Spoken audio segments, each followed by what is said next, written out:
Maneva na sema PENDREAM TV. PENDREAM TV de osia dem yopo.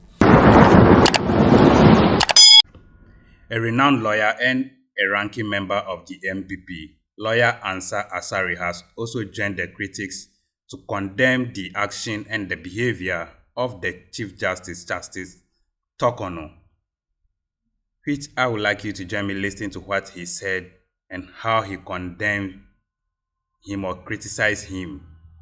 This station still remains PENDREAM TV, the only channel that brings you the best and latest updates in politics.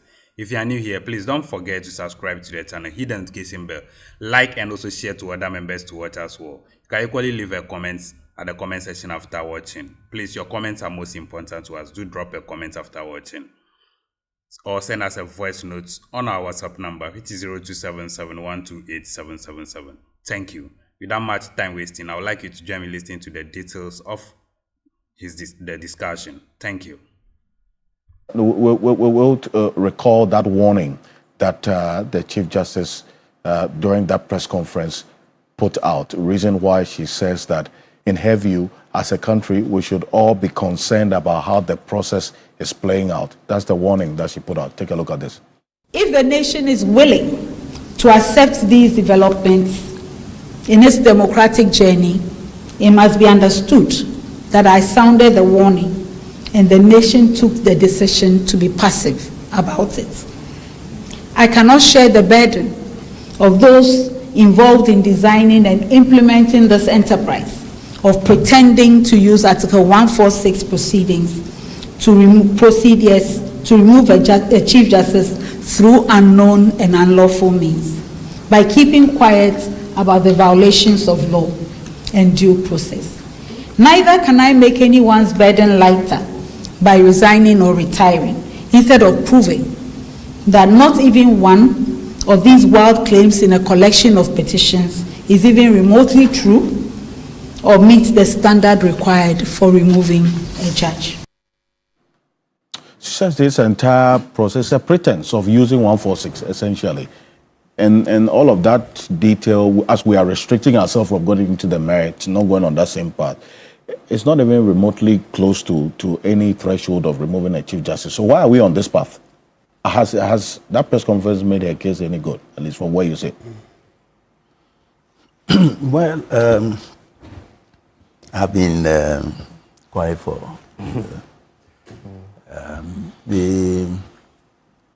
I'd like to first, comment on my friend Martin Pebu's analysis with respect to whether the entire press conference was in contempt of court or not. I think that we as a nation, especially the courts, will have to draw a distinction between judicial matters that have been put to rest and judicial matters that are pending or are likely to be gone into.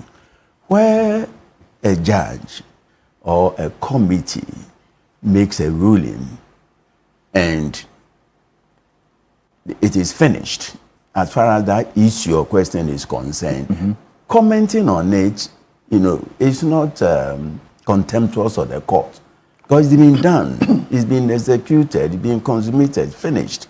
You see, elsewhere, they will say that a judge has become functus officio, and therefore, in the interest of the public, the citizenry must be encouraged to look at what has happened. The contemptuous aspect will, arise where the matter is pending and a comment is made on it, but not to matters, that have been exhausted. So that's my, comment. And then, that Edu Lodge, I think soberly, we need to appreciate that there are certain memories that evoke sadness. And if she says that she was living with the uncle at the time, and she, recalls with, sadness and nostalgic feelings, the events of that day, and asking her to go back, to that very venue, was too much for her. I think as a nation, we should accept that and try to right the wrong. So my appeal to the committee will be, if indeed, there's concrete or hard evidence that, the uncle was one of the victims of the, June 30th Dastardly Act, I don't think it is fair for the nation to put her, through that sad memory. I don't think, it was right. And it is still not right. And I don't think it would be right to ask her to go back. So that we should, find an alternative venue which would be friendly. He has mentioned Article 19. Fair trial includes, the absence of evocative, memories, such as, murder of a relative. I think we've nodded a little bit, and the right thing, must be done.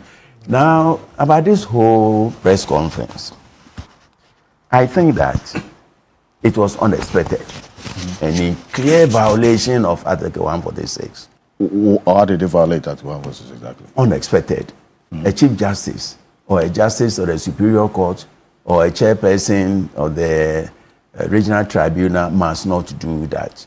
That is what, the Constitution says should not be done. The Constitution says that the entire proceedings must be held in camera. So once you are a participant, you cannot, as it were, do, what the Constitution says you should not do. So it was unexpected. She did it.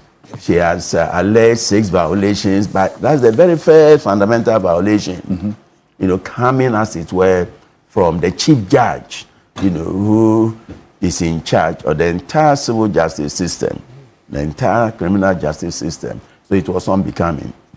It was also disrespectful.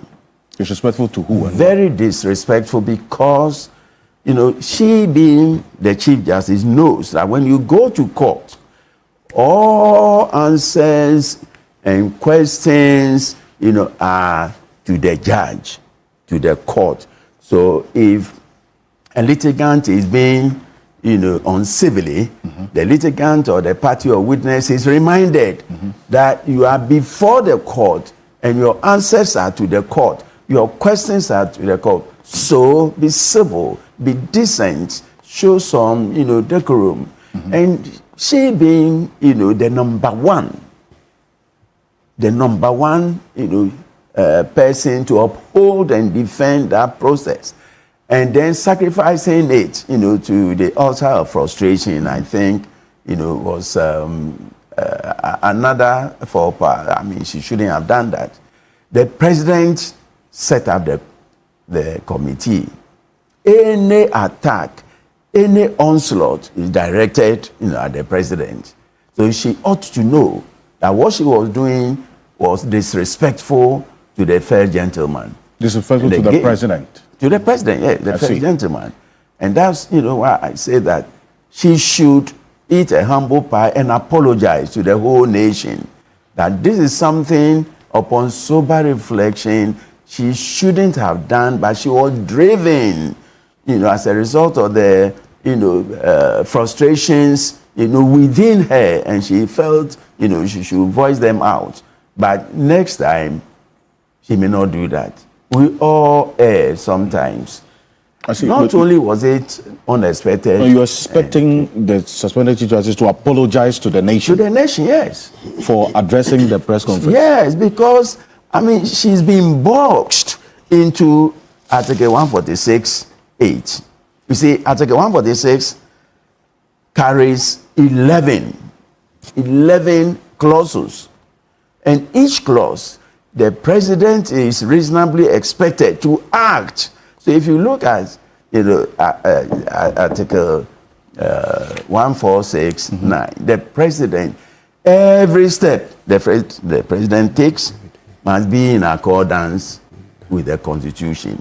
So the chief judge, and interestingly, my friend said it is the Chief Justice who administers the oath and will say, Mr. President, repeat after me, repeat after me. And when we vary, the positions, and this is the Chief Justice, who is subscribing the oath, the presidents repeat after me. So both go through the drama. And one cannot therefore outmaneuver the other person and say that, so for me, it is something that should never ever happen. But maybe, as Martin Pebu, rightly indicated, a future amendment, should deal with this issue. I don't think it is fair. I have, been a victim myself before, so I know how one feels within. It is not fair, to tell a person that even though you are in the boxing ring, we are going to tie your two hands, and your back, and then the other person will continue hitting you. It is not fair, so we all have to do something about it. No judge is above the law. Not even the president is above the law. All of us are, subject to the law. And Martin Pebu said, you look at Article 17, equality before the law, it is addressed to everyone. It's not only, to the downtrodden, to everyone, including, the president. So that act of disrespect must be addressed by her and the legal team.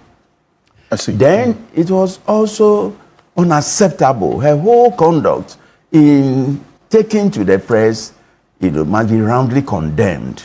Why unacceptable. Is that? She stated four specific reasons why the Constitution she did that. The Constitution says, look, when Article 146 is triggered, anything you do, the water you drink, the food you eat, the air you breathe, must be in consonance with Article 146(8). So even if you have reservations, please keep them to yourself, close to chest, at the appropriate time, and the appropriate time is when, everything is over.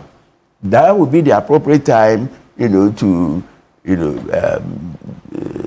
vent your anger, your spleen, whatever, on that. But not while, the committee, is still, functioning. And you are, after the press, she will go back. She's saying that she's not going to appear. That again will be a serious violation of the Constitution. So she will have to go back. Now, after doing this, what do you expect? When you go back, you have attacked, the committee members. They are doing, what the Constitution, bids them to do. So if Article 146, Clause 8 says that, the proceedings are in camera, what it means is that none, of the events must be done in the glare of the public. That is why it is in camera. So in that regard, it's unacceptable, and I think that again, she will have the opportunity, to do some sober reflection, and if she will take my advice. If she doesn't want to do it publicly, she can write, something to the president. I'm sorry for what I did. At the end of the day, it is for the general public to judge. So history is going to judge whether she was treated fairly or unfairly. If you look at the genesis, of this whole thing, it started with her appointment. It started with her. So if she is, alleging violations of the Constitution, her appointment was in clear violation, of the Constitution. The very Constitution she is now alleging is being, reading roughshod, over her. I see. Her appointment as Chief Justice? Yes. Violated the Constitution? Yes. At what point exactly? Because, you see, at the time of her nomination, Article 146, 4 had made a certain, 144 had made a certain, process that the most senior should act. If the most senior should act, and you go and, invite one who is not, one of the seniors to act, because the most senior means the one who is topmost. You see. So in this and case, in as that Justice ranking, Bafo- so you have, you know, the most senior, the next most senior, the next most senior in that order. And therefore, the moment the nomination, you know, was made, I remember on this same platform drawing attention to what was likely to happen if, you know, and I said, I cautioned that, Mr. President, I hope that this will be the last such appointment where, you know, someone will be, you know, taken out of 10 and appointed to the high citadel, you know, of Chief Justice of the Republic. I made that, you know, clear. And I even, you know, concluded with the bida metu jum asemi mihumeka yo enuna that one. I sang that, you know, this thing. And that is what is playing out now. As if, you know, divinely, I had some, you know, hint that it will happen. But I'm a lawyer, a very senior lawyer, and I have always, you know, taken the position that seniority must be respected. I've not been happy, you know, with the appointment of attorney generals, you know, between 12 and 15 years. And no, it is wrong. You take a chief justice, there are about 10, you know, justices of the Supreme Court, you go and pick the 11th.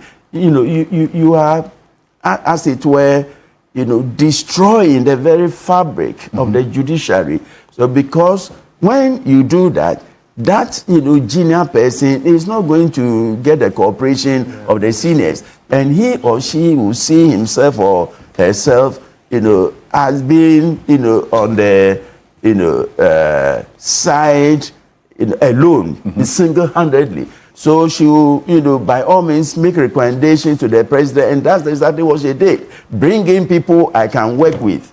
Again, I spoke against it.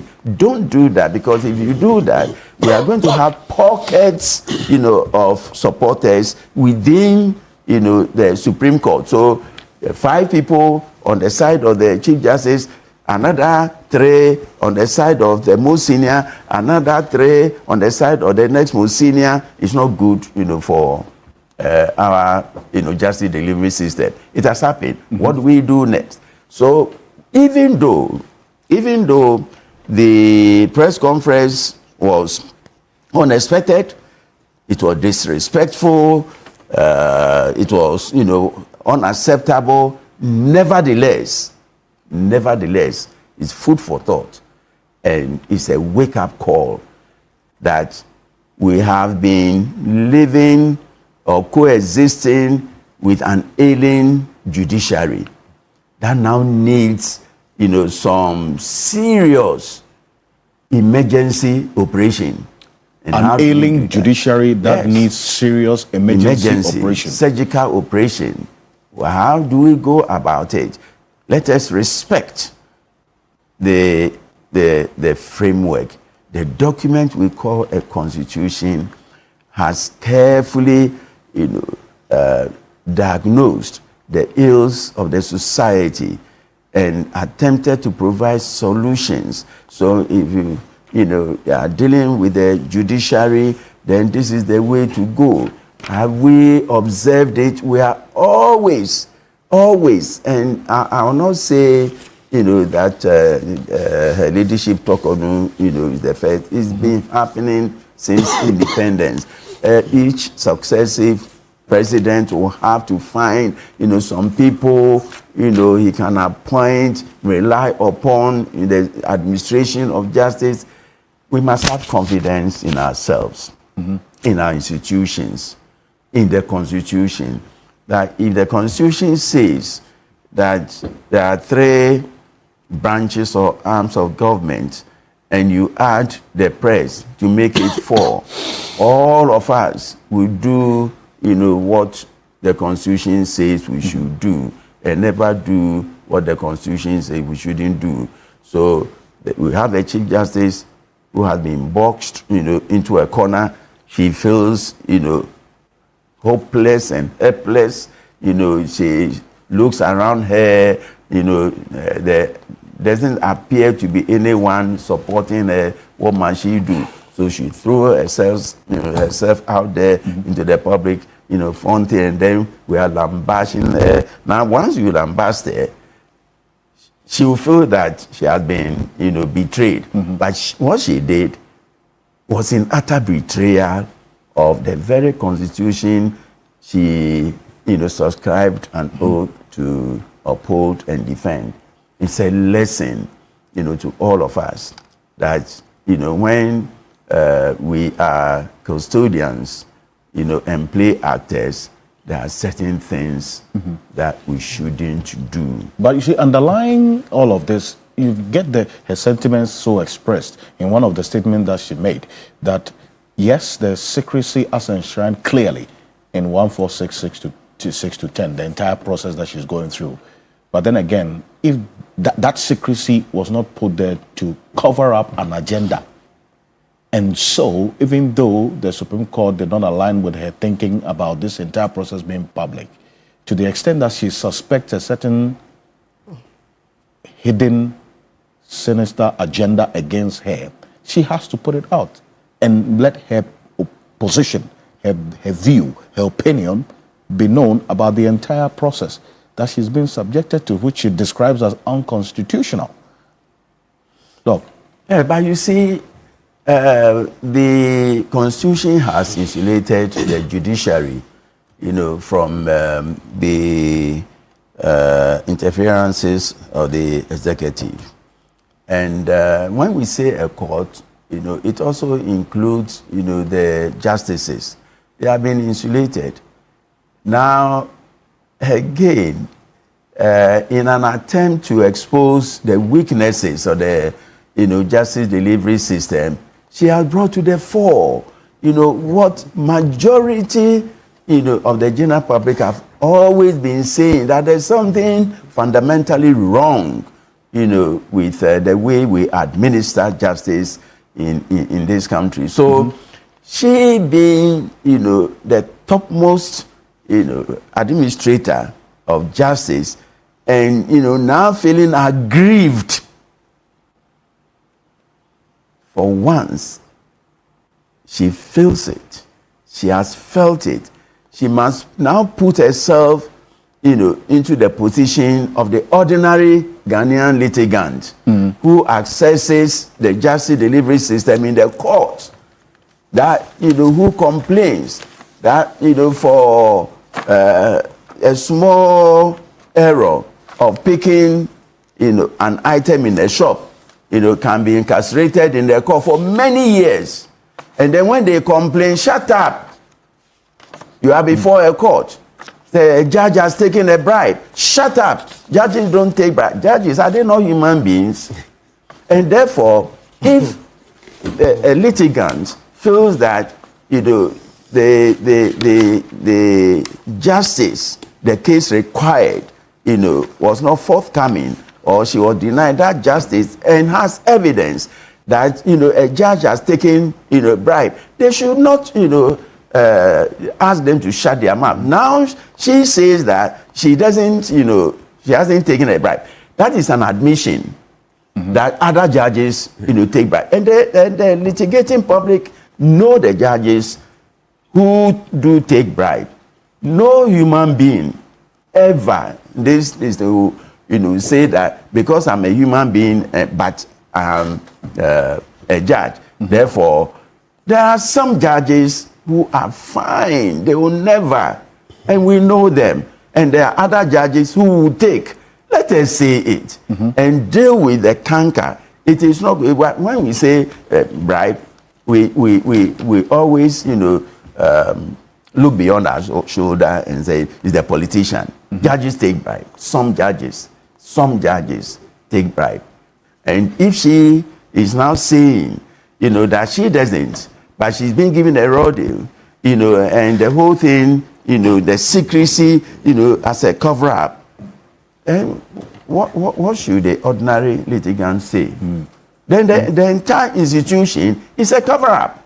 So once she has made this, public confession, I am happy, I'm glad that it didn't come from Martin Pebu, or rep, but it came from the Chief Justice. It means the judiciary stinks. And that is how come she has felt the frustration of a stinking judiciary. Let us do something about it. You know, at where I've reached now, if I see wrongdoing in the judiciary and, you know, I don't say anything about it, you know, I will be, you know, in infraction of divine law, you know. So if the Chief Justice herself has, you know, confessed, made this acknowledgement, then on her own showing an admission, you know, she has supervised a judicial system that can cover up, you know, the ills and weaknesses of the system, that can, you know, make people, you know, that can frustrate, you know, litigants, you know, that can even kill litigants. We only, you know, use the word kill or murder when we say a doctor will be panier and the person, so medical negligence. If a judge takes, you know, bribe, or a lawyer, and there are some lawyers who collect, you know, bribes and give to judges. If these things are done, it is worse than a doctor who had negligently caused the death of a person. So you have a piece of land, and because of the you know, weaknesses of the system, you lose your land. The judge knows that the person in whose favor judgment has been given is not the owner of the land, but the judge has taken money. Yeah, you see, you have thrown, you know, the true and lawful owner into destitution, into abject. But people die because of deprivation of these things. So let us commend her leadership, you know, Torkornoo, for her bold, you know, decision to walk, you know, into this public, even though it was, you know, not right for her to do it. But the candor, the frankness, the sincerity with which she has admitted that, you know, we have a very chilling judicial system. Let's, you know, open it up and make everyone free. When we walk into the courtroom, you know you are going, is the seat of justice. Just, you know, visit our court. As it's raining, you find mud. You know, just before you enter the venue for justice. You have to wade through mud. Some the rural area, even Accra here, some courtrooms, when it rains, they cannot function. What is all that? People, you know, some ministers are stealing money when our courtrooms, you know, are not being resourced. Judges are not being paid well. And when they take it, you know, we complain. But we must complain because they shouldn't do that. When they do that, they hurt, you know, the people, you know, who otherwise shouldn't have been cheated. So I'm happy. I'm happy for her that she has said it. Now, you know, it's food for thought because the young ones who are doing the research must now, you know, go out there and, you know, find out, you know, the cases in which, you know, litigants have complained. And when you complain in the court, what happens? They say you are talking too much. Sometimes your lawyer will have to apologize. But she has said it. And she made it, you know, unapologetically. And I agree with her. Not against you as the Chief Justice, and especially when the case has already assumed a certain level in the court of public opinion, then what would he have done if he was in the shoes of the Chief Justice? That's the question to you. I don't know if you still maintain that position that she acted, that action is disrespectful. Let me acknowledge the president, Dr. Arthur Kennedy, is a former flag bearer hopeful of the MPP, and then also a medical director. He's joining us on Zoom right now. Dr. Arthur Kennedy, good morning. Thank you for joining us. Good morning. Thank you. And I have... greetings to your panel. Thank you. Thank you very much. Because Asare is giving you away, but you can't see. So, but then that's the question to you. Why you describe that so, as you know, I attempted to explain, if she were in court she will have to observe, the rules of procedure. So, in the court of public opinion, she, also has to respect, the rules, observe them. Now, the aspects, relating to whether, she will resign or she will resign, that doesn't arise at this stage. It doesn't arise at all, because all the authorities, including Ejechum, Poderi, the Supreme Court made a pronouncement that once it is triggered, once Article 146 is triggered, the person who is being investigated has no option, other than to participate to completion. Go through it to the end. Yes, go through the process to completion. I find it too hard to appreciate, because the fundamental law of the land with respect to employment is that a contract of employment is not a contract of slavery. And therefore, since Nyakun and Bank of Ghana was decided, it has been a fundamental principle that no employee should be, forced against his or her wishes to work for the employer, and likewise, an employer, cannot be forced, to keep or retain the services, of an employee in its employ. Here we are. The person is alleging violations bordering on infractions of the Constitution, the fundamental human rights. She's being psychologically persecuted. Her energy is being and yet she cannot. This is the stage where the president must trigger Article 146 Clause 11, which provides a measure, as it were, for the president to intervene. I mean, I can, appreciate the sentiments of her leadership, Torkornoo. She's saying it's too much for her. I believe that as a nation, we should rally behind, the president to say that it is not doing the nation any good, and therefore, please invoke Article 146.11 and leave the suspension, and then let her retire. I think it's a much more dignified exit, from this trauma, that is being unleashed, onto a very young Chief Justice. Now, if you are a judge, there are certain things you cannot do, and under the Constitution, even when she's given a dignified exit, except with the permission of the Speaker, she cannot do any job. You see, I believe Gertrude must be in the early 60s, 62 or 63, thereabout. What does she do with her life?